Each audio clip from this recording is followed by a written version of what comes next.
why you covering your face? Times where I go to parties and aunties will come and pull it off my head. And I was just like, auntie, please. It's like you don't touch people's hair. Like, don't ask about the texture of my scarf. I know it's popping. Yeah. I know the color is popping. The style is popping. The print is popping. But don't touch my scarf. Okay. Period.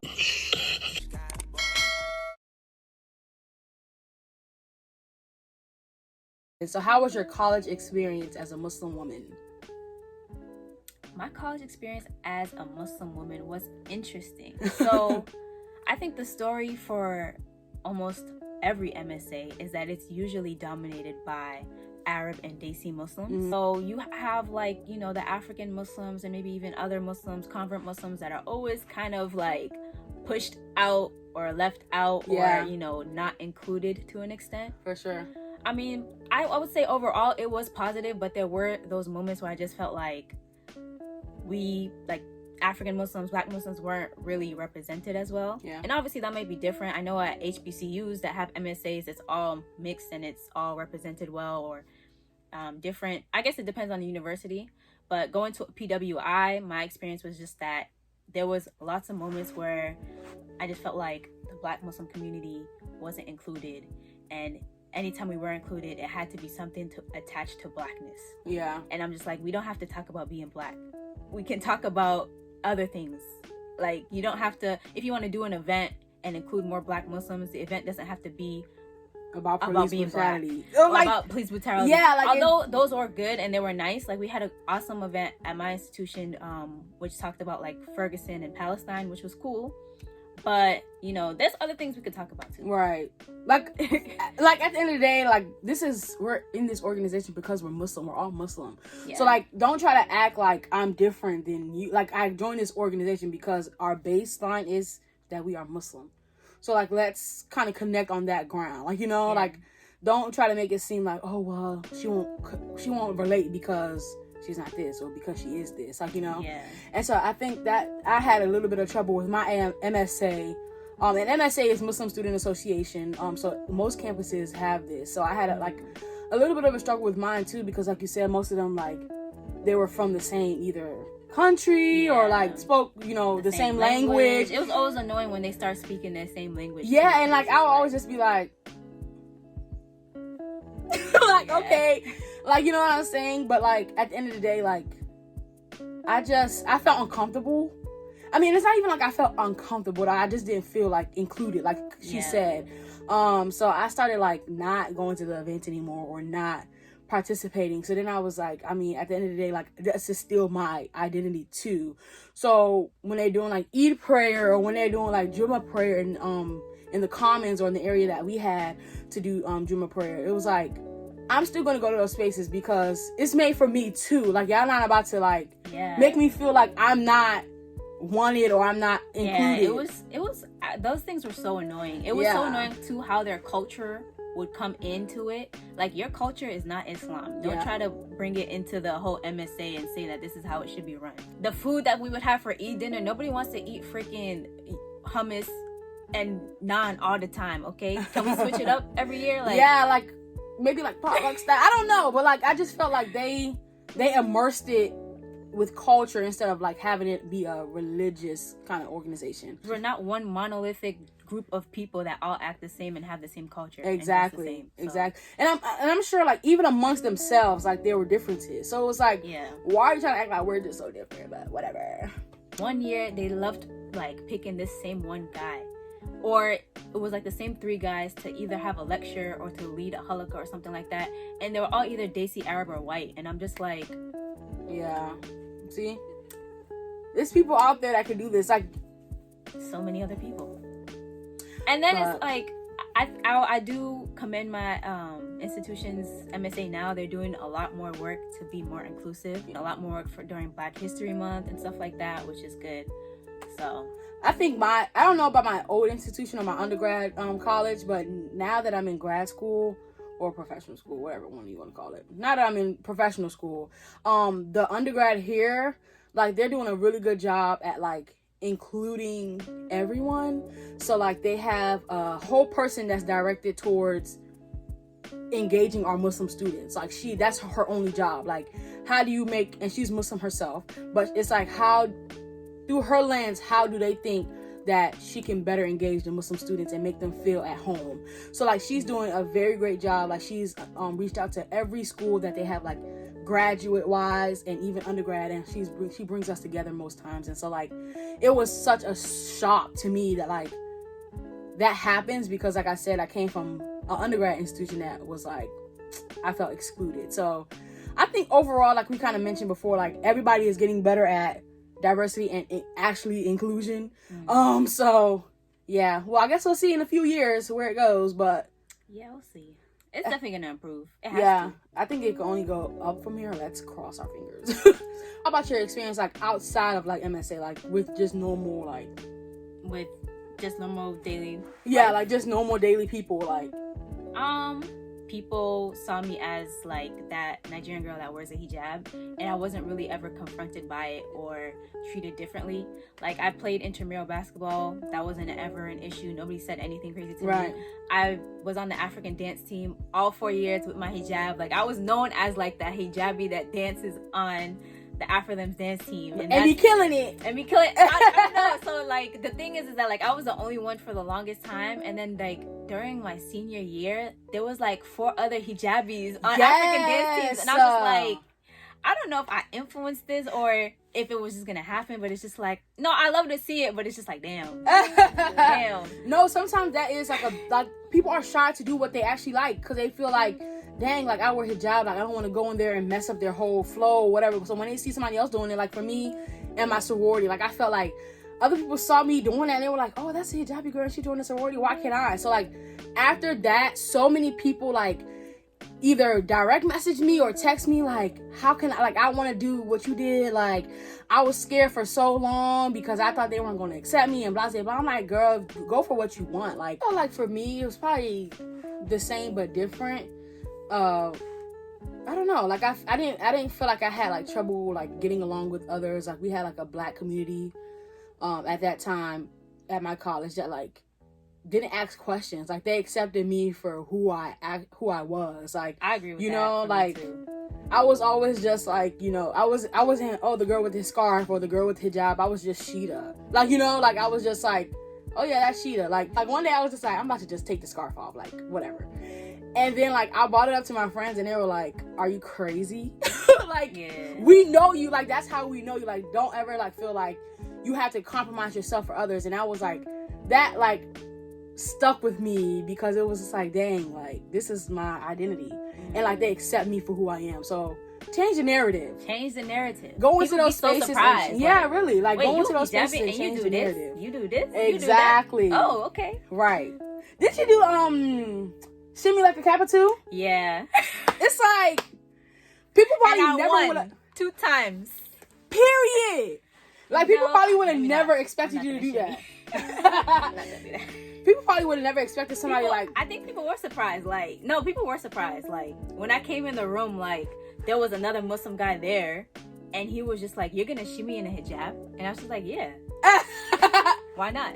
I'm screaming, but like, literally, like, why not? Why not? Problem, sir? That's what I thought. Last question. How has it been trying to find a spouse? Why did you laugh?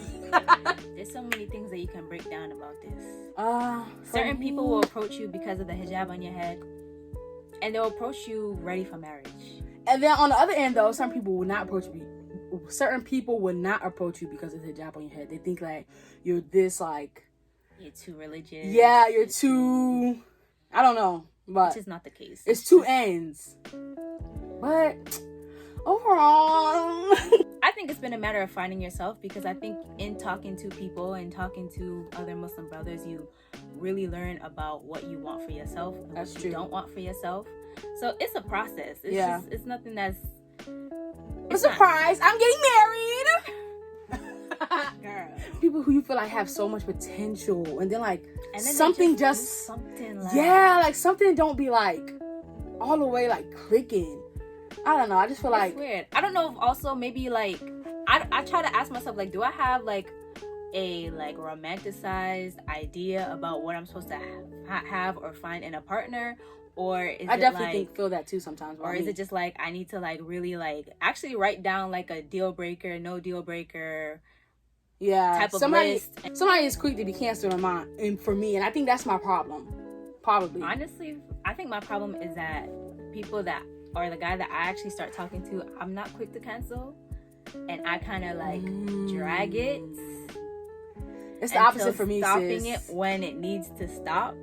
So my thing is just like, I'm gonna stop it before it even happens, or if I get into it, it's gonna drag. With the red flags popping up. So with red flags, with the red flags popping up, you it's still gonna drag it. Yeah. So it's just like, mine is one red flag, you cancel. I need to work on that better. No, see, but I feel like that is also like it's not all the way good too, because it's like I said, like, to give people a chance. Exactly. Like, dang, like, did I cut him off too quick, or did I cancel that too quickly? Like, maybe I could have worked through that, or maybe I could have, seen it from a different perspective. But like, I'd be like, cancel. So I mean, it's good and bad things to it. I just feel like finding that balance is key. I guess guys are seasonal. I don't know. Cuffing season coming. That's true. No, but like we said, like those things, those programs that we are exposed to gives us opportunities to meet people from everywhere. So like, that's why they created. Low key, they won't tell you that, but that's why they created. They want us to marry each other. What's your top 5 likes? Well, just hold to put on. it out there, just in case the husband is watching. I mean, you might be there. Let's see. So for me, I feel like I have to be on like, or working on your dean. Like, for me, you don't have to be perfect. Even me myself, like, I'm not perfect. Like, but that's what I be telling men. Like, you see this hijab on my head, don't assume that I'm perfect. Exactly. Like, I'm still working on myself. I'm trying to better myself. Just don't assume that I'm perfect. I like that. Like, seriously, like, that's what it is. Like, don't assume that like I have all my stuff together. So one, at least working on your dean, trying to get better. You don't have to be like fine, but you have to be like progressing. Like, What makes sense. To be, small, fine boy, The attraction gotta be there. I'm not saying you gotta be like Trey Songz or nothing, but like you.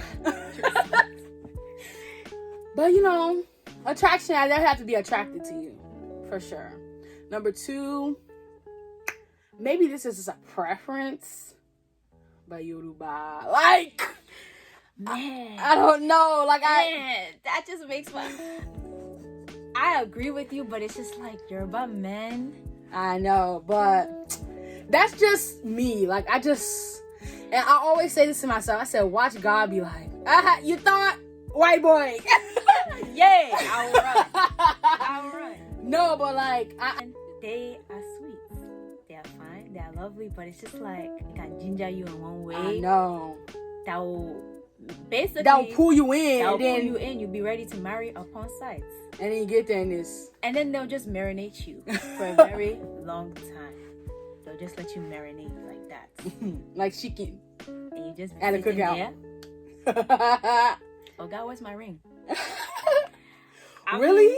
I just feel like, I don't know, they're different. It's just like, what do they call your guys demons for? I know, right? But you have to find the right one, though.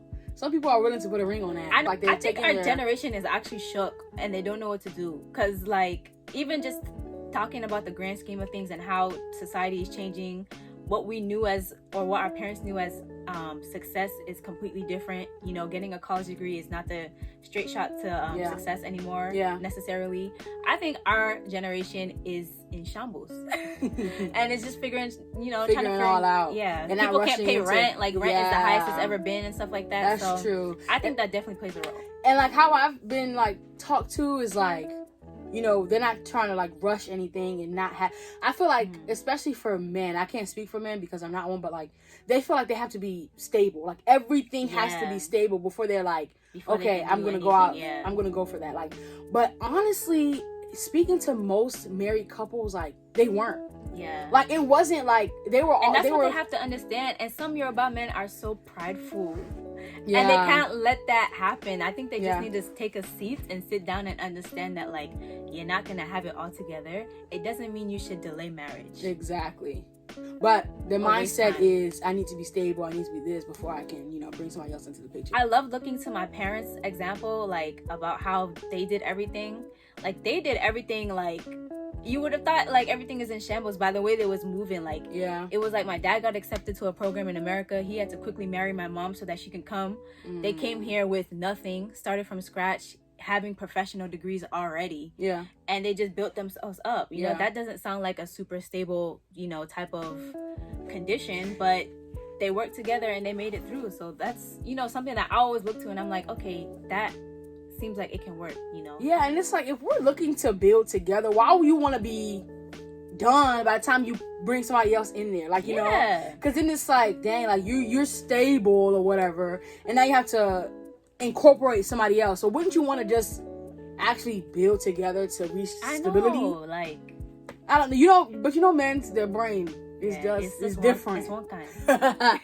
But yeah, I don't know where I was at, but that was number 3. Yoruba. Preference Yoruba, like, like I just don't want to, like, I already know how to cook Yoruba food, Yoruba language, Yoruba faji, Yoruba culture. Like, I don't want to not to make it seem like I mind. Like, if I'm like, let's just say I meet somebody who's like Igbo or something, like, it's similar, but like, it's the little differences that's like, but whatever.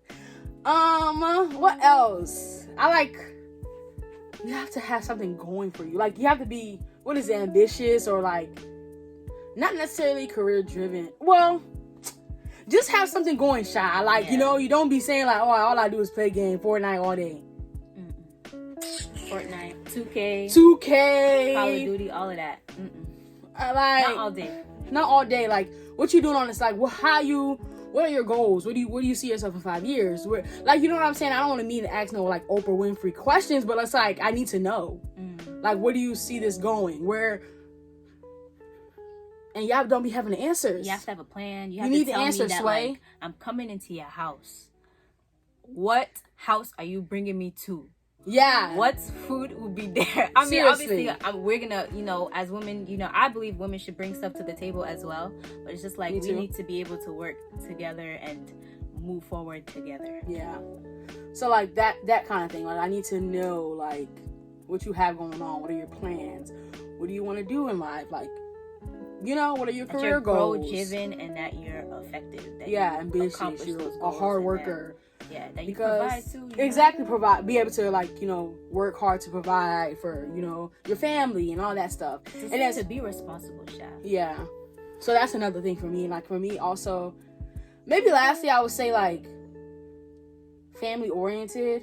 Like, I feel like somebody who loves their family will take that outside of their home too and love their family. Like, I'm not saying you have to be like a mama's boy or whatever the case may be. As long but as like, they love their family, their extended family, the same way they love their intermediate family. Yeah. Because there is issues of, like, people that treat their, like, outside family like different from their inside family. Exactly.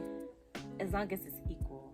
Yeah. And the respect is there too. Because sometimes it's like, I don't know, I've just heard of, like, people bringing an in-law and the in-laws clashing with the in-laws. Yeah, and I heard that too. People disrespecting each other, and then the spouse is in the middle of it.